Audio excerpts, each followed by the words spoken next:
married. I have 2 kids, 2 girls, 9 and 6. I am a soccer mom, although neither of my children play soccer. I fit the stereotype for sure. I work from home, independent consultant. My husband works for government, and we spend a lot of time at home. So for us, it's important to have a place that we enjoy.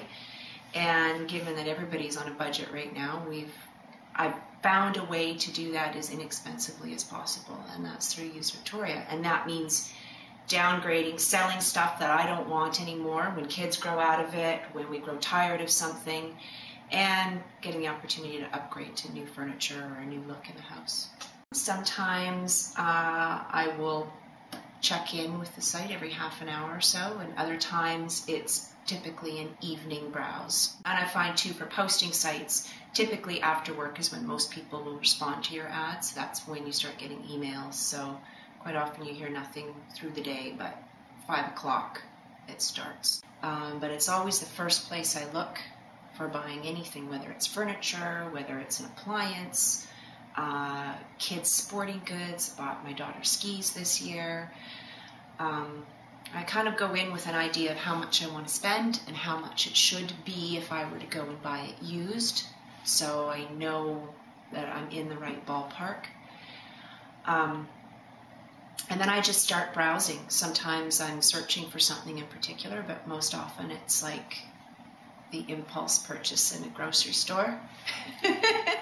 So this is one of my favorite pieces that I got on Used Victoria, and this was the top, the hutch part of a big sideboard and china cabinet that somebody had made the sideboard into a bathroom vanity and then wanted to get rid of this.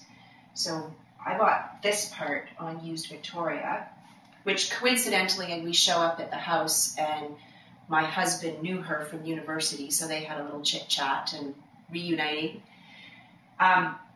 So then I needed a base, so then I went on Used Victoria and I found a carpenter who was looking for work, and he came by and we measured all this up and designed the bottom, and he built this for me.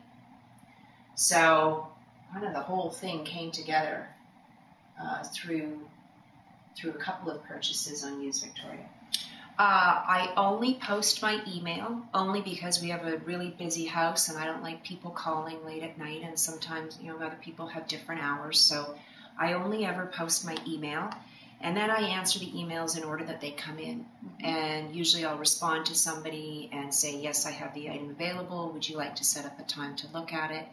If I don't hear from that person within that day, I'll go on to the next person.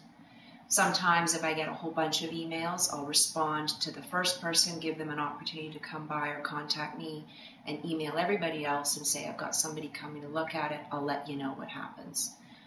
So I try to keep in touch with prospective buyers because I like sellers to keep in touch with me. I don't think the system works very well if people aren't communicating. So I try to do that, and people are usually pretty thankful when you respond and say the item is sold, or even just to say, I've got somebody coming around, I'll be in touch. I say very little initially, really just that I'm interested in the item.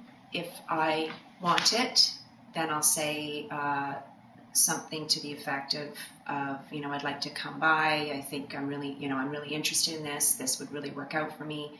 Can I come by and grab it from you? Something like that. If I just want to look at it, I'm usually a little bit more equivocal in my language. I appreciate that as a seller when I know somebody's just coming to look or when somebody's coming to buy. So I try to do the same. And then once the emails continue or somebody leaves a phone number, then I'll usually, offer some more information and ask more questions. Quite often my motivation is to have it gone, and knowing that my husband will not take it to the dump or wherever else, or recycling or the Sally Ann. So it's a win-win for me. If I can make $10 and somebody comes and picks up an old TV, that's brilliant.